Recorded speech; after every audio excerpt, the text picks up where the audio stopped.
Olá a todos, eu sou o Adriano e vou lhes trazer algumas informações sobre o Conselho Federal de Química neste trabalho. O Conselho Federal de Química foi criado em 1956, mas a química no Brasil começou a se desenvolver bem antes, sendo que os primeiros esforços começaram quando a família real portuguesa se estabeleceu no Brasil e trouxe todo o seu aparato de Estado português. Químicos do Exército Português foram os primeiros professores de um curso regular de Química no Brasil, isso no ano de 1810. Os conhecimentos começaram a ser postos em prática e nos anos seguintes surgiram laboratórios, o qual destaca o do Museu Imperial e Nacional, que fez pesquisas fitoquímicas com espécies da flora brasileira e com combustíveis naturais. Ainda realizava perícias toxicológicas, análise e reclassificação de minerais. A nossa indústria era pouco desenvolvida e a colonização do país com imigrantes europeus trouxeram conhecimento e com eles surgiram as primeiras indústrias químicas, como as tintas Hering, primeiro fabricante de tintas do país que mais tarde se fundiu com a Hermann e depois com a Renner. O Mackenzie College criou em 1911 o primeiro curso de Química Industrial e esse curso se tornou de nível superior em 1915, mesmo ano que foi criada a Escola Superior de Química na Escola Oswaldo Cruz, também com curso de Química Industrial. Em sintonia com o país, em 1920 foi criado o primeiro curso de Química Industrial do Estado, vinculado à Escola de Engenharia da URGS. O país já formava profissionais qualificados, e isso permitiu que multinacionais antes exportadoras passassem a produzir localmente, como por exemplo a Bayer, que em 1921 passou a produzir aspirinas no país. Nós já demandávamos por engenheiros químicos, e a USP abriu o primeiro curso nesta área. No mesmo ano, foi criado o Instituto de Química Industrial, precursor do nosso Instituto de Química, ainda vinculado à Escola de Engenharia da URGS. O uso de fertilizantes se espalhava pelo mundo, e desde o início do século XX, multinacionais como a Yara fizeram esforços no país para demonstrar que o investimento em fertilizantes aumentava o lucro dos agricultores. Tal esforço deu resultado e começamos a desenvolver uma indústria local de fertilizantes a partir dos anos 40. Nos anos 60, essas multinacionais também passaram a produzir no país, e não apenas exportar. Até então, o que temos são esforços de produção realizados por imigrantes e por multinacionais que trouxeram seu conhecimento para o país. Contudo, a crescente industrialização e capacitação dos profissionais, bem como a existência de recursos naturais abundantes, tornou possível o desenvolvimento da indústria nacional, o qual destaca a Vale Rio Doce e a Petrobras, duas das maiores empresas brasileiras. Por fim, na URGS, os cursos de Química se desvincularam da Escola de Engenharia e da Faculdade de Farmácia, e foi criado o Instituto de Química da URGS. E essa independência dinamizou o desenvolvimento da química na universidade, que se aproximou cada vez mais com as demandas de pesquisa e formação do setor químico local. À medida que uma atividade cresce e se desenvolve, podem surgir problemas ou conflitos que afetam seu desenvolvimento, e quando isso ocorre, há necessidade de se regular as atividades. O Estado faz isso através das leis. No país, um marco para a química é o Decreto 24.693 de 1934, que reconhece a profissão de químico no país. Anteriormente, qualquer pessoa que trabalhava em uma indústria química era considerado um químico. Além de estabelecer a formação necessária e a necessidade de revelar diplomas obtidos no exterior, ela descreve atividades do químico, seja na indústria, laboratórios ou instituições de ensino, bem como as suas responsabilidades. Ainda, ela traz uma reserva de mercado importante aos profissionais brasileiros, que devem ocupar ao menos 2/3 dos cargos em cada serviço. Uma das leis mais importantes do país é a CLT, que regula as relações trabalhistas de todas as profissões. De relevante, destaco que ao estabelecer as diretrizes profissionais, ela cria a necessidade de criar mecanismos de fiscalização profissional, o qual será suprido pela criação dos conselhos de classe de profissões regulamentadas. Também há um capítulo todo dedicado aos químicos, no qual, além de falar sobre a capacitação e atividades do químico, já tratados no Decreto 24.693 de 1934, estabelece quais indústrias estão obrigadas a contratar químicos. Os Conselhos Federais de Classe, previstos na CLT, são autarquias de direito público. Autarquias são serviços autônomos, criados por lei, com personalidade jurídica, patrimônio e receitas próprios, que exercem uma atividade típica de administração pública, mas que, para melhor funcionamento, possuem gestão administrativa e financeira descentralizada.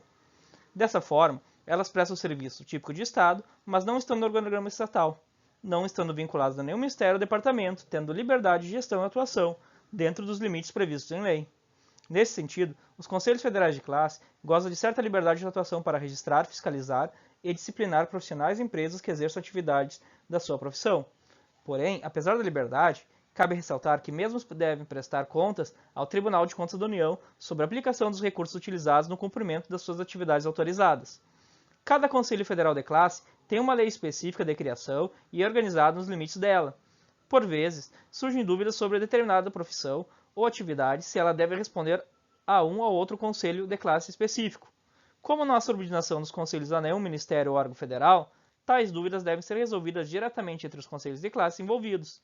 Ainda, os conselhos federais de profissões regulamentadas criaram um espaço no qual se reúnem a fim de discutir os mais diversos assuntos, mas para principalmente atuarem de forma conjunta na defesa dos seus interesses, principalmente quando identificam leis e projetos de leis que julgam nocivos ao desenvolvimento das profissões e daí atuam pressionando o legislativo e executivo. O Conselho Federal de Química foi criado em 1956 como autarquia de direito público e com sede no Distrito Federal. A estrutura do Conselho tem o seu presidente, que era escolhido pelo Presidente da República, com base em uma lista tríplice indicada pelos conselheiros do Conselho Federal de Química, e ao todo ele possuía 9 conselheiros efetivos e 3 suplentes, os quais eram indicados pelos Conselhos Regionais de Química, havendo haver entre eles ao menos 3 engenheiros químicos, 3 químicos industriais, bacharéis ou licenciados e um único técnico químico. Ainda, dentre os conselheiros, haveria um engenheiro da Politécnica de São Paulo, uma indústria da Escola Nacional de Química e um bacharel da Faculdade Nacional de Filosofia. Os mandatos conselheiros não são remunerados e têm prazo de 3 anos, sendo que a cada ano o conselho é renovado em 1/3. Atualmente, o Conselho Federal de Química estrutura-se por um órgão deliberativo formado pelos seus conselheiros e um órgão executivo formado pelo presidente, vices, secretários e tesoureiros. O seu presidente não é mais escolhido pelo presidente da República, e sim eleito pela maioria dos seus conselheiros. E o número de conselheiros também aumentou ao longo dos anos. Hoje são 21 efetivos e o mesmo número de suplentes, sendo que como temos também 21 conselhos regionais de química, cada um dos conselhos escolhe um conselheiro efetivo e um suplente. Foi mantida a quantidade mínima de engenheiros químicos e também definida a mesma quantidade de químicos industriais e tecnológicos. Químicos bacharais e licenciados devem ser ao menos 5, e técnicos químicos são 2. Os mandatos ainda são honoríficos e há renovação de 1/3 do conselho anualmente, mas agora há possibilidade de recondução ao cargo de conselheiro. A Lei de Criação do Conselho Federal de Química, em seu artigo 8º, estabeleceu as atribuições do Conselho. Nota-se preocupação em organizar o seu funcionamento e dos conselhos regionais, o exercício das atividades de químico e a sua fiscalização, sendo também o Conselho Federal a última instância dos recursos das deliberações dos conselhos regionais. E, além disso, o fato de dar publicidade aos seus trabalhos e aos profissionais registrados. O Conselho não pode legislar, contudo, as suas resoluções atuam na regulamentação das leis, e ainda o mesmo pode apontar ao governo federal casos onde a legislação é falha ou omissa, a fim do aperfeiçoamento jurídico.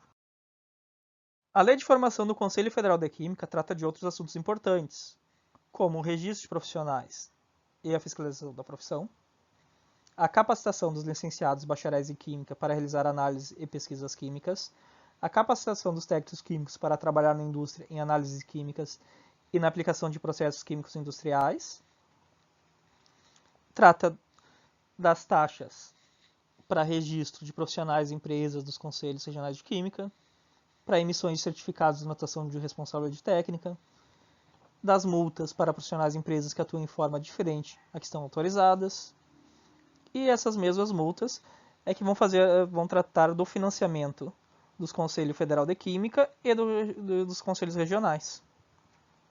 Por fim, ela trata também da prestação de contas sobre os recursos empregados no funcionamento do Conselho Federal de Química e seus Conselhos Regionais, feita anualmente ao Tribunal de Contas da União. Atualmente, o Conselho Federal de Química, além de suas atribuições, possui os objetivos declarados em seu regimento interno, os quais servem para delimitar suas atribuições. De forma sucinta, ele se propõe a regulamentar e estimular as atividades da profissão de químico. Sendo assim, as suas atribuições atuais foram complementadas em relação à lei que o constituiu, visando melhor defender os interesses da categoria, bem como promover o seu desenvolvimento. Quanto à sua organização, além do órgão deliberativo e os órgãos executivos, existem ainda órgãos auxiliares para a execução dos serviços e também de apoio administrativo. Quanto ao órgão deliberativo, este deve tomar conhecimento de todas as atividades realizadas pelo Conselho Federal de Química, como, por exemplo, documentos, planos, programas, convênios, propostas de resoluções, orçamentos, etc., analisando e aprovando quando necessário. Quanto ao presidente, cabe a ele responder administrativamente pelo Conselho Federal de Química e representá-lo quando necessário. Também ele pode exercer voto de desempate em votações do plenário, bem como derrubar decisões do plenário que julgue de prejudicial. Já a diretoria se preocupa em realizar atividades administrativas no dia a dia do Conselho, como questões de gestão de pessoal e a estrutura administrativa do mesmo. Entre os órgãos auxiliares, temos vários órgãos de apoio administrativo, como as gerências financeira, administrativa, estratégica de pessoas e de tecnologia e informação. Também temos um departamento de publicação e divulgação do Conselho Federal de Química, o qual, além de realizar atividades administrativas como supervisionar, organizar, manter e divulgar as publicações do Conselho, também tem função de apoio técnico, pois se dedica a propor melhorias na legislação referente ao exercício e à fiscalização da profissão de químico.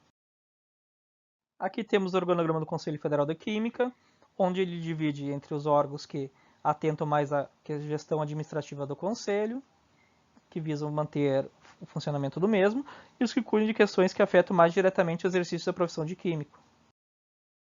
Uma das atribuições iniciais do Conselho Federal da Química era criar e organizar os conselhos regionais à sua semelhança. Isso foi feito em sua segunda resolução normativa, o qual criou 5 conselhos regionais. Com o tempo foram surgindo novos conselhos regionais, com desmembramento de estados que antes pertenciam a um dos 5 conselhos iniciais. Isso ocorria sempre que houvesse condições financeiras e técnicas do novo Conselho Regional se manter. O pedido de criação poderia ser originário do plenário do próprio Conselho Federal, como vir de um Conselho Regional ou instituições de ensino, ou ainda de um sindicato de trabalhadores do setor. Aqui podemos acompanhar a evolução dos conselhos regionais, notando que demorou 11 anos para a criação do Conselho Regional da Sexta Região, que inicialmente compreendia os estados da região norte e que atualmente é formado apenas por Pará e Amapá. Dos 21 conselhos regionais atuais da Química, apenas os conselhos da Sexta Região, o da 12ª Região, que é composto por Goiás, Tocantins e Distrito Federal, e o da 14ª Região, composto pelos estados do Amazonas, Acre, Rondônia e Roraima, possuem mais de um estado membro, os demais apenas um. Além do registro e fiscalização profissional, o Conselho Federal de Química se preocupa com a regulamentação da profissão de químico. Para isso, ele atribuiu 16 atividades privativas do profissional de química, as quais podemos visualizar na tabela abaixo, cada qual com base no nível de conhecimento técnico adquirido no curso de formação do químico. Dessa forma, para melhor entender essas atividades, se faz necessário analisar o que a regulamentação do Conselho Federal de Química diz sobre os currículos de cada curso de graduação.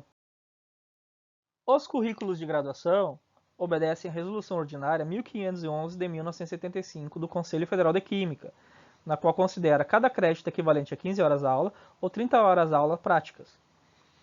Como currículo básico, para ser capaz de exercer atividades de 1 a 7 da tabela das atribuições do químico, a grade curricular do currículo deve ter ao menos os créditos abaixo. Este currículo é o básico, que deve ter um curso de bacharel em Química, por exemplo.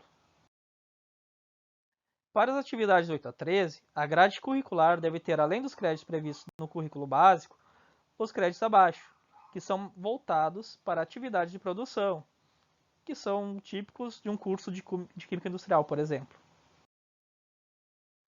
As atividades 14 e 16 são características do engenheiro químico, e para tal a sua grade curricular deve abranger atividades de ensino que tenham uma preocupação maior com processos industriais, abrangendo a parte de projeto, implementação e execução dos mesmos.